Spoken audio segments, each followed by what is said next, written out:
Hello and welcome to my channel.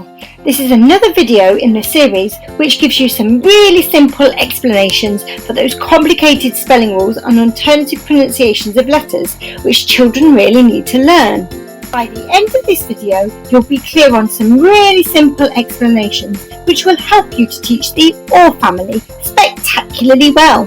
The most common way of spelling the sound or phoneme OR is with an O and an R. This is usually taught in reception class. It's most often found in the middle of words like fork and born, thorn and short, and even longer words like sport and storm. The next most obvious spelling alternative for the OR sound or phoneme to teach is O-R-E, making the OR sound, mostly at the end of words. Words like more, core, shore, and longer words like snore, store, and before. Exceptions to avoid at this stage should include the word for, which disproves the rule, and the number 4, which has a completely random spelling pattern, and words like stored, where the word has been turned into the past tense and so disproves the rule. Another alternative spelling which makes the OR sound or phoneme comes at or near the beginning of words. The letters A and U together represent the OR sound in these words. You'll find these in words like August, autumn, author, automatic, launch and haunt.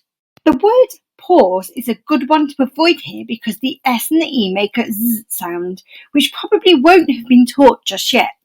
The final way we spell the sound or phoneme OR is with an A and a W. This spelling of OR is mostly used at the end of words or in the middle of words ending in or n. Some words, including the AW making the OR sound or phoneme, include pour, saw, draw, straw, yawn, lawn, crawl, or shawl.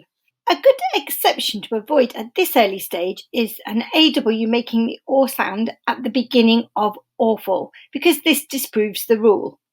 So there you have it, 4 simple spelling rules to help your children remember the alternative ways of spelling the OR sound or phoneme spectacularly well. To recap, OR commonly makes the OR sound or phoneme in the middle of words. ORE usually makes the OR sound or phoneme at the end of words. If we need to spell OR at the beginning or near the beginning of words, we usually need an A and a U, and an AW is used to make an OR sound at the end of some words or words which end in a L or N. Comment below and let me know how you got on. I'd love to hear from you. And a simple top tip for teaching these challenging spelling alternatives or pronunciations is to always use a variety of longer and shorter words, particularly including words with adjacent consonants. These can also be called blends and are so important to include because children often struggle to hear these separate sounds, so they need as much practice as they possibly can get. If you found this video helpful, I've got a freebie that I think will be really useful for you too. It's a PDF guide of all of the alternative spellings and pronunciations that you'll need to be able to teach Phase 5 spectacularly well. It's linked in the description below. I've also included a link to some free slides that I use to make the alternative spellings and pronunciations really obvious to the children. I use these as slides, but I also use them as visual prompts to remind the children of the rules we've been learning throughout the day. I find these really helpful and the children really engage with them. And if you found this video useful, there are more films where that came from, tackling all of the spelling rules and alternative pronunciations you'll need to make explaining this tricky part of phonics teaching so much easier.